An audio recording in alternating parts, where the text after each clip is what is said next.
Milicia triunfante. Conozcamos la vida de los santos. 8 de marzo. San Juan de Dios, fundador de la Orden Hospitalaria, 1495-1550. Nació Juan el 8 de marzo de 1495 en Montemayor, pequeña ciudad de la diócesis de Évora, en Portugal. Eran sus padres de condición humilde, pero de todos estimados. Tendría 8 años cuando oyó el relato que cierto viajero hacía de las maravillas de Madrid. Entusiasmaron al muchacho las palabras del viajero y, sin decir nada a sus padres, partió en compañía del desconocido en dirección a la capital del reino. Cuantas pesquisas se hicieron para averiguar el paradero del precoz aventurero resultaron inútiles. Su desgraciada madre murió de pena a los 20 días y su padre buscó lenitivo a tan hondo pesar en un convento de religiosos franciscanos, donde terminó sus días en olor de santidad. Abandonado el pobre Juan por su compañero en las cercanías de Oropesa, tuvo la suerte de ser recogido por un labrador rico que le confió la guarda del rebaño. Cumplió también este y otros cuidados que le encomendó su amo, que mereció su confianza y cariño. Le nombró mayoral y le ofreció la mano de su hija. Pero Juan, creyéndose indigno de tal felicidad por la falta cometida, abandonando a sus padres, se separó de aquel, su segundo padre. Tenía a la sazón 22 años.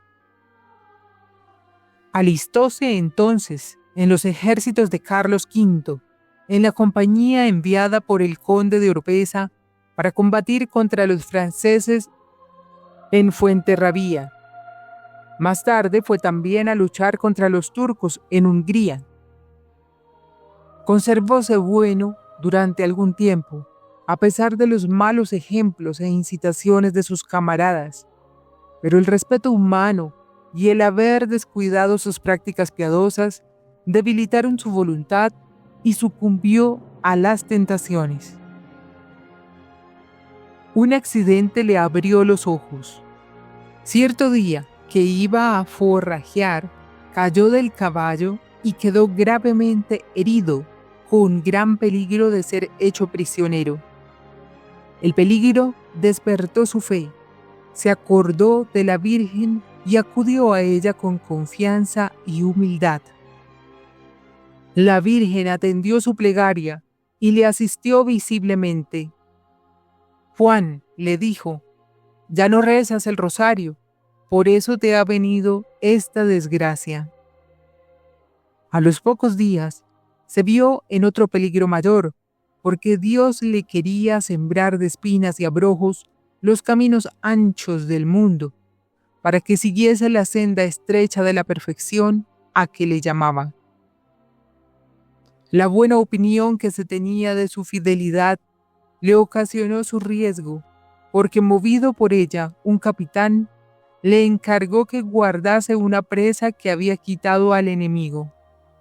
Robáronsela al santo otros soldados, y el capitán, enojado contra él, sospechando engaño, mandó que le ahorcaran de un árbol, sin valerle su misma inocencia ni los ruegos e intercesiones de sus compañeros. Acudió Juan a su antiguo asilo.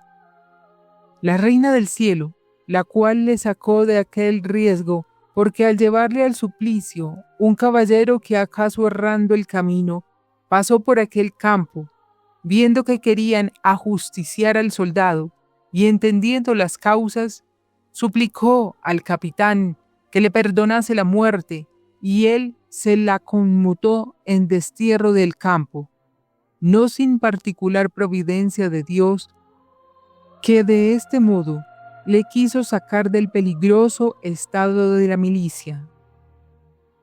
Tomó Juan el camino de Castilla, para volver a Oropesa, de donde había salido y llegado a un lugar donde había una cruz.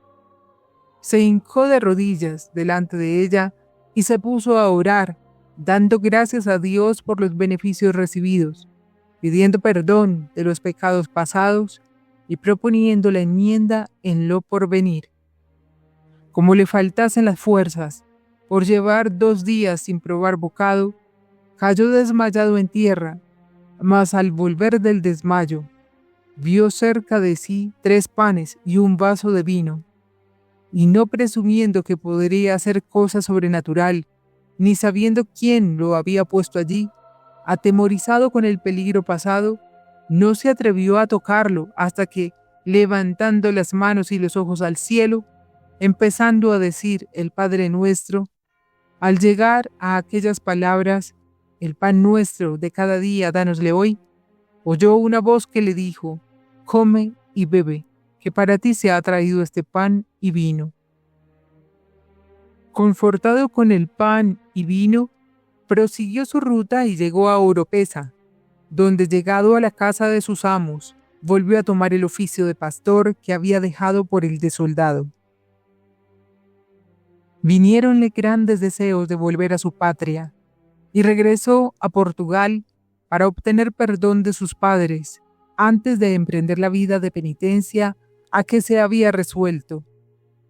Solo un tío suyo muy viejo le reconoció después de tantos años de ausencia, y por él supo el fallecimiento de sus progenitores. Lleno de angustia y ansiando llorar sus extravíos, volvió de nuevo a España y pasó a Andalucía, donde tras corta estancia en un hospital, otra vez se dedicó al pastoreo. Corría entonces el año 1535 y contaba Juan, por lo tanto, 40 años de edad. El apartamiento y el silencio de los campos son propicios para que Dios hable al corazón. Mientras las mansas ovejas pacían, repasaba el pastor su azarosa vida. Angustiaba su corazón el recuerdo del abandono de su casa y al haber causado la muerte de su madre, de aquella madre que tanto hizo para preservar su alma del pecado. Llenaba su pecho de congoja a la memoria de tantos extravíos y sus ojos se convertían en fuentes de lágrimas. De esas consideraciones nació el deseo ardiente de desagraviar a la justicia divina y creyó que el mejor modo de lograrlo era dedicarse por completo al servicio de los desgraciados. Para poner en práctica su resolución, encaminóse a África con la intención de servir a los esclavos cristianos y aún libertarlos si le fuera posible.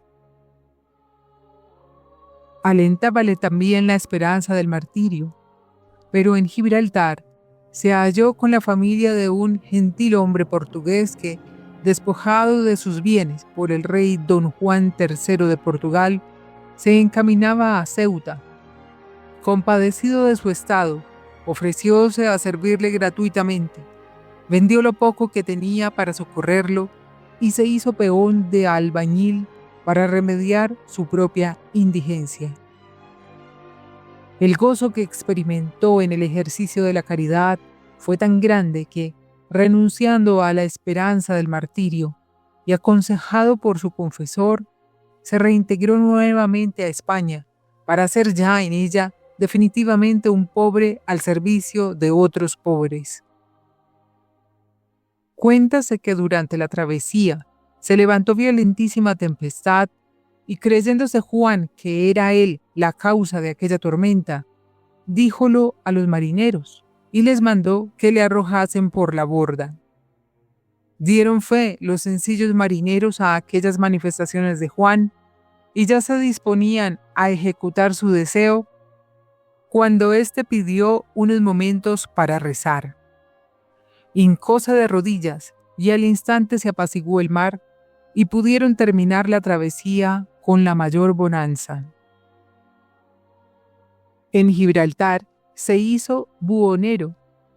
con intención de practicar noblemente la caridad con la venta de objetos piadosos a módico precio y dando a los pobres las ganancias. De allí pasó a Granada, donde puso una pequeña librería con la intención ya dicha. Eso ocurría en 1538. El gran apóstol de Andalucía, el beato Juan de Ávila, predicaba en aquella ciudad y Juan asistía a sus sermones. Hizo un día el panegírico de San Sebastián. Las saetas que, como se entendía en el emocionante relato del predicador, laceraron las carnes del santo mártir, hirieron más profundamente aún el corazón de Juan y le conmovieron de tal modo que prorrumpió en sollozos estruendosos y, confesando públicamente sus pecados, se golpeaba el pecho y se revolcaba en el suelo gritando «Misericordia, misericordia», y exclamando así, salió del templo y corrió por las calles de Granada, seguido por los chiquillos y por el populacho que decía «¡Al loco! ¡Al loco!». Suelen tener los santos sorprendentes originalidades. No extrañemos, pues, ese dolor tumultuoso de Juan, el recuerdo de sus pasadas culpas, puesto muy al vivo, sin duda, por el relato del martirio del santo, cuyo panegírico oía, fue causa de aquella explosión de dolor y de aquel como punto de desespero. Compadecidas de su estado, algunas buenas personas pensaron que valdría más llevarle al manicomio, y viendo Juan en ello un medio de hacer penitencia, siguió haciendo el loco. El trato que se daba entonces a aquellos desgraciados no era sobradamente caritativo, era más bien cruelmente bárbaro. El antiguo soldado, convertido, recibía diariamente una tanda de azotes hasta derramar sangre. Ser despreciado y sufrir era todo su deseo, pero su confesor juzgó que sobrepasaba los límites de una justa discreción y le mandó cesar. Obediente a sus prudentes consejos, cesó de hacer el loco, dejando atónitos a sus guardianes por tan súbita curación. Ya en libertad, solo pensó Juan en los medios de realizar el designio que se había formado de aliviar a los pobres. Púsose bajo la protección de la Santísima Virgen e hizo con tal motivo la peregrinación al santuario de Nuestra Señora de Guadalupe en Extremadura. De regreso a Granada, se dedicó a vender leña y repartía entre los pobres la ganancia que sacaba. Alquiló después una casita para los pobres enfermos, proveyó a todas sus necesidades y los cuidó con tal celo y abnegación que era la admiración de toda la ciudad. Esa fue la primera semilla de la futura orden de la caridad, cuyo fundamento fue la pobreza y que es, en nuestros días, el sostén de la misma al cabo de 4 centurias de existencia. Era el 1540. Juan se pasaba los días junto a los enfermos. Por la noche recorría las calles en busca de aquellos desgraciados y los llevaba a cuestas a su hospital improvisado.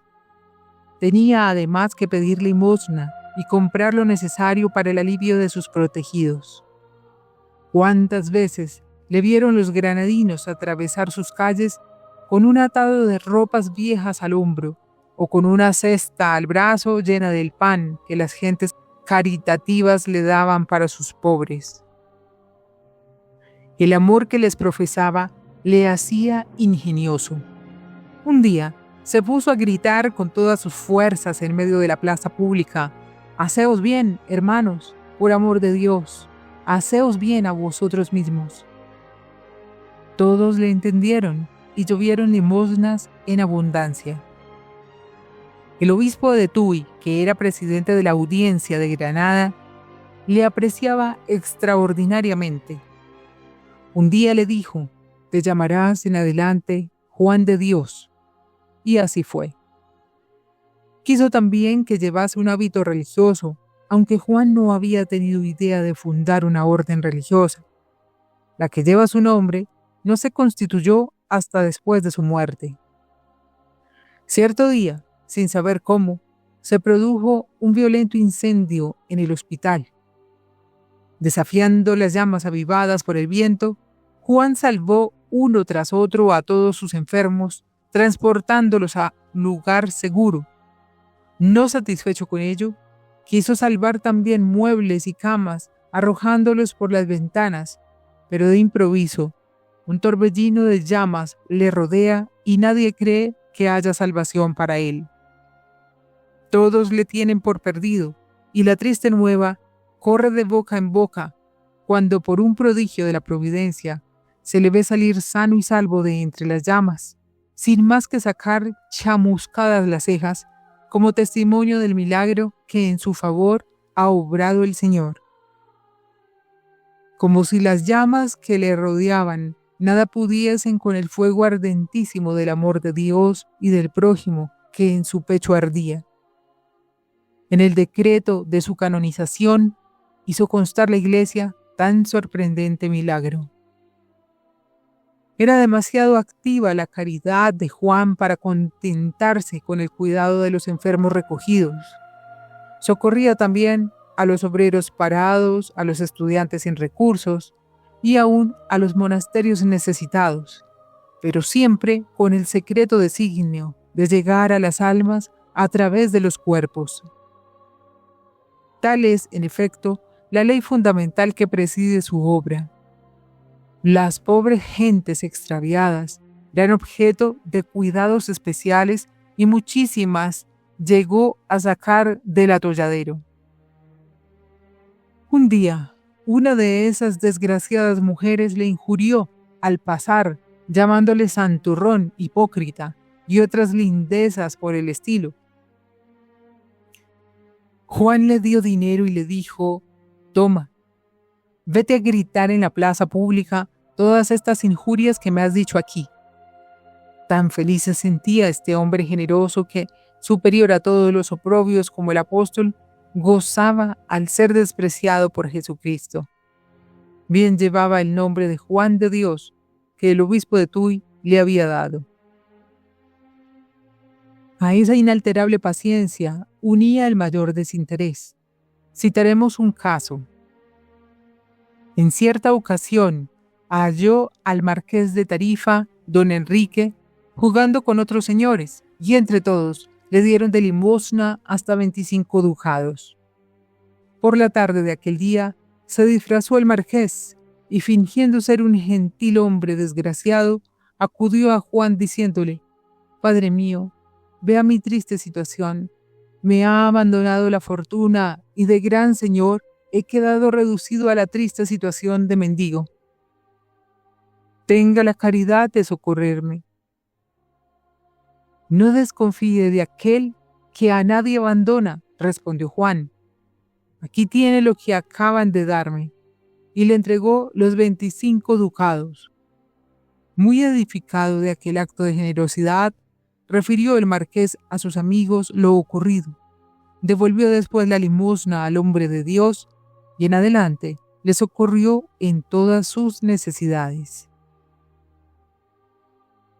Puede presumirse que el Señor no le escatimó pruebas ni tentaciones.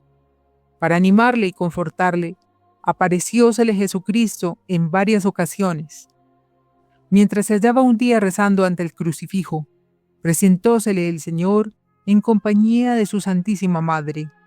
Tenía la Virgen una corona de espinas en la mano, y acercándosele, se la puso con cariño en la cabeza, diciéndole al mismo tiempo: «Juan, por las espinas y los sufrimientos has de merecer la corona que mi Hijo te preparará en el cielo».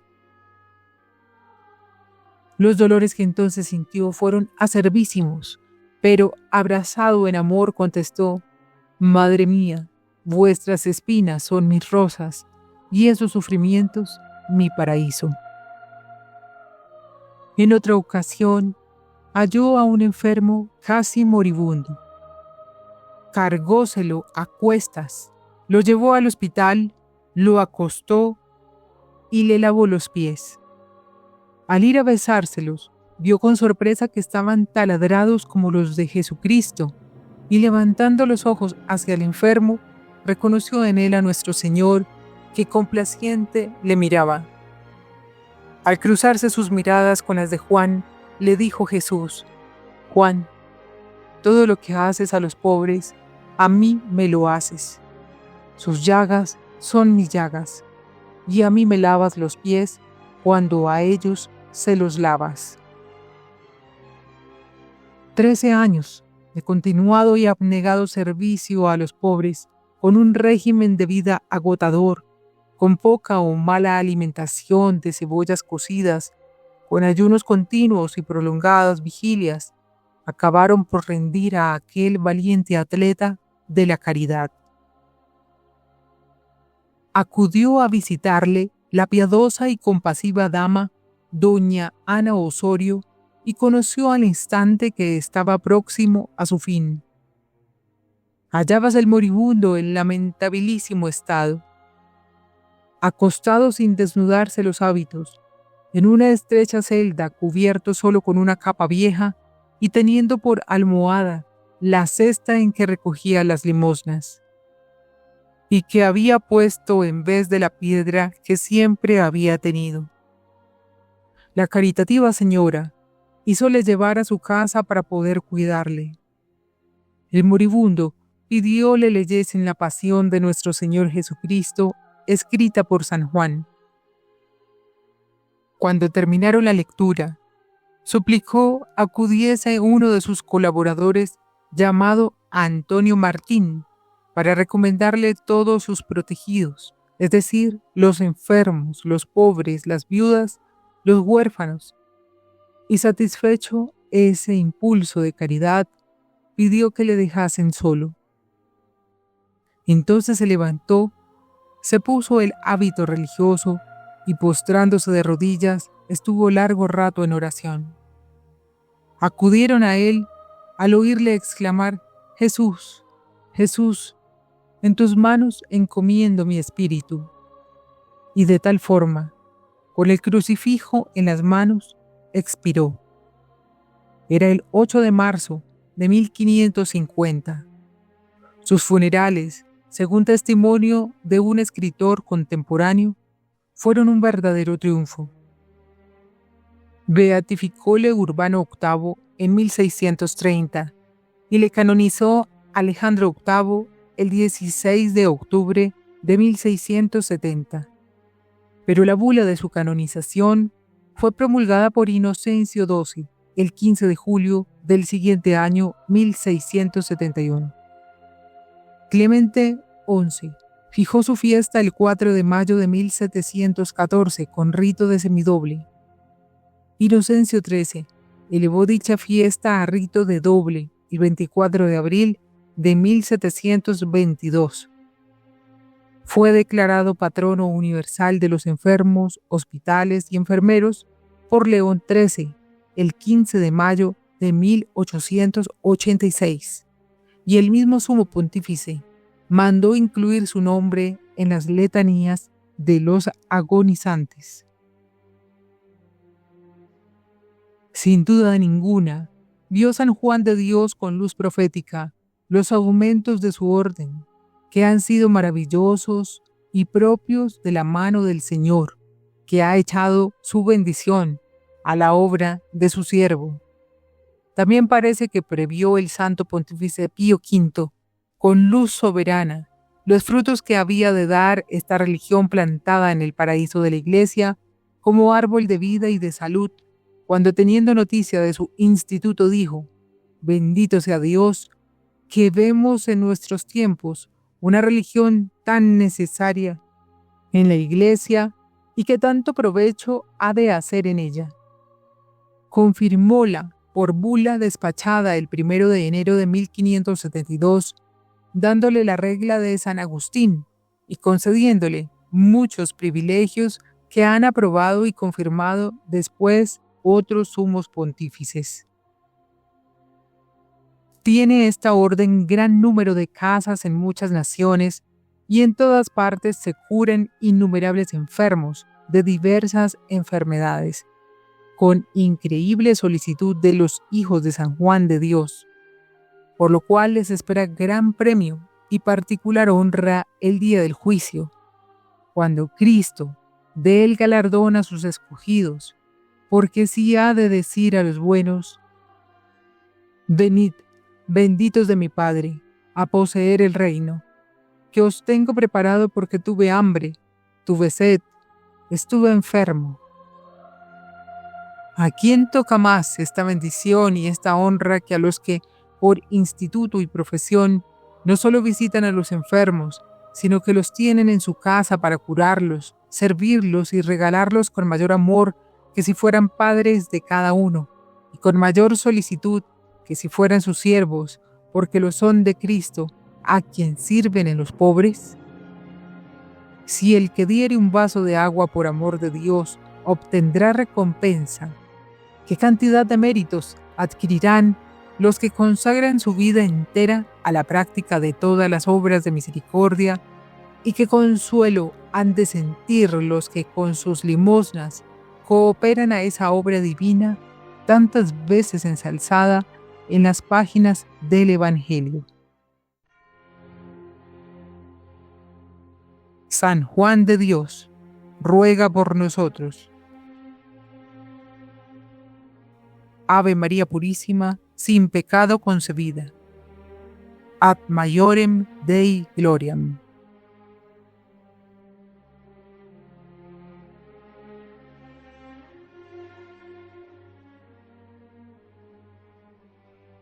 Dos banderas.